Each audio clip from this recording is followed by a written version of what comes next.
Hi guys, I'm Rajkumar. Today வந்து பார்த்தீங்கன்னா, நம்மளுடைய வெப்சைட்டில் ஃபோட்டோ ஃப்ரேமுக்கான பிஎஸ்டி ஃபைல்ஸ் வந்து கொடுத்துருக்கோம். சரிங்களா? ஸோ நீங்கள் யாருக்காச்சும் வந்து பர்த்டே அண்டு வெட்டிங் ஃப்ளெக்ஸ் பேனருக்கு இது போல் நீங்கள் எந்த ஃபோட்டோ ஃப்ரேம் நீங்கள் ரெடி பண்ணாலுமே அது வந்து ஒரு இடத்த வாலில் நம்ம வந்து மாட்டினா எப்படி இருக்குமோ அதுக்கான டிசைனில் வந்து ஒரு ஃப்ரேம் வந்து நம்ம கொடுத்துருக்கோம்.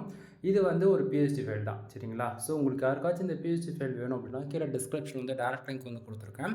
அது வந்து பார்த்திங்கன்னா நம்மளுடைய வெப்சைட் லிங்க் தான். நம்மளுடைய வெப்சைட் நேம் வந்து பார்த்திங்க அப்படின்னா kumaranetwork.com அஃபிஷியல் வெப்சைட் இதுதான். நம்மளுக்கு 2 வெப்சைட் ரன் பண்ணிகிட்ருக்கோம். kumaranetwork.com and kumaranetwork.in. இந்த 2 வெப்சைட்குள்ளே நீங்கள் எங்கே போனாலுமே இந்த ஃபைல் வந்து இறக்கிக்கலாம். கீழே டிஸ்கிரிப்ஷனில் டேரக்ட் லிங்க் இருக்குது. அதை யூஸ் பண்ணி அந்த பேஜுக்கு வந்துருவீங்க. பேஜோட சென்டரில் உங்களுக்கு இந்த ஃபைல் டவுன்லோட் பண்ணுறதுக்கான டவுன்லோட் பட்டன் வந்து கொடுத்துருக்கேன். தென் அது இல்லாமல் நம்ம டெலகிராம் சேனலுக்கான பட்டனுமே கொடுத்துருக்கேன். நம்ம வெப்சைட்டுக்குன்னு இருக்கக்கூடியது. சரிங்களா? ஸோ நீங்கள் வந்து டேரெக்டாக கூகுள் ட்ரைவ்லேருந்து ஃபைல் வந்து டவுன் பண்ணிக்கலாம். அப்படின்னா நம்ம வெப்சைட்டுக்குன்னு இருக்கக்கூடிய டெலகிராம் சேனல் பண்ணுறது மூலிமா ஒவ்வொரு நாளும் நம்ம வெப்சைட்டில் எந்த ஃபைல் கொடுத்தாலுமே சரிங்க, அதனுடைய ஃபோட்டோ ஜிப்பல் பிஎஸ்டி மூணுமே ஒரு காப்பி நம்ம டெலகிராம் சேனல் இன்க்ளூட் நம்ம வந்து கொடுத்துட்ருக்கோம். ஸோ எல்லோரும் மறக்காமல் நம்ம வெப்சைட்டுக்குன்னு இருக்கக்கூடிய டெலகிராம் சேனல் வந்து ஜாயின் பண்ணிக்கோங்க. தென் நம்மளுடைய official website kumaranetwork.com one time வந்து செக் பண்ணி பாருங்கள். எனவே தேங்க்யூ ஃபார் வாட்சிங். ப்ளீஸ் சப்ஸ்கிரைப் நண்பா.